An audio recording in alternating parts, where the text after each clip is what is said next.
I now would like to introduce you to a very important outcome of decades of nutrition research, the dietary reference intakes, in short the DRIs, as they are called in the United States and Canada. To make it a little confusing, such set of reference values are called the dietary reference values, DRVs, in the UK and by the European Food Safety Authority. In the Netherlands we call them voedingsnormen. Depending on the country or health organization, the DRIs or DRVs include 3 or 4 nutrient-based quantitative reference values that are used to assess and plan the diets of healthy people. For the sake of consistency, I will use and refer to the terminology that is used in the United States, thus the dietary reference intakes. The DRIs expand upon the well-known recommended dietary allowances, the RDAs, that have been available for more than 70 years. Let me explain this by briefly putting the development of the RDAs in an historical perspective. Quantitative nutrition guidelines have been available since the early 1900s. Recommended intakes for protein were included in reports from the United States Department of Agriculture, the USDA. Earlier dietary recommendations were generally given in the form of foods thought to prevent diseases such as scurvy. By the 1930s, a limited set of quantitative nutrient recommendations were published by, among others, the British Medical Association, the USDA, and the Canadian Council on Nutrition. As the United States started to prepare for World War II, the poor nutritional status of military recruits became a major concern. At that time, it was estimated that at least 1/3 of the population was not properly nourished. Although the amount of food was sufficient, the quality of the food was considered to be inadequate.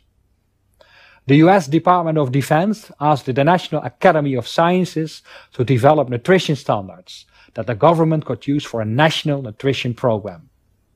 This Food and Nutrition Board proposed the first set of RDAs in April 1941, which resulted in, among others, the obligation to enrich flour with various vitamins. Driven by the progression of nutrition science, the RDAs were expanded and updated every 5 years.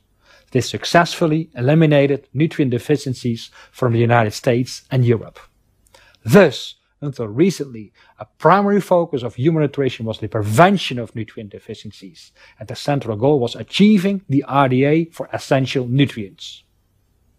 There has always been much concern about consuming too much of a nutrient. Nutrients, just like any other chemical, can be harmful if they are consumed in excess.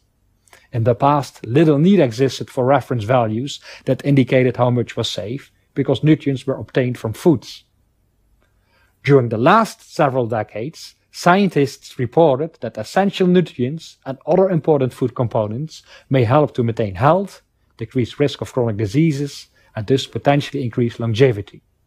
As a result, people have become more and more convinced that through food or its components, health can be maintained and possibly improved. The demand for these nutrients in concentrated form has therefore multiplied. As a result, multivitamin and mineral supplements became available that frequently provided these nutrients at levels way above the RDA.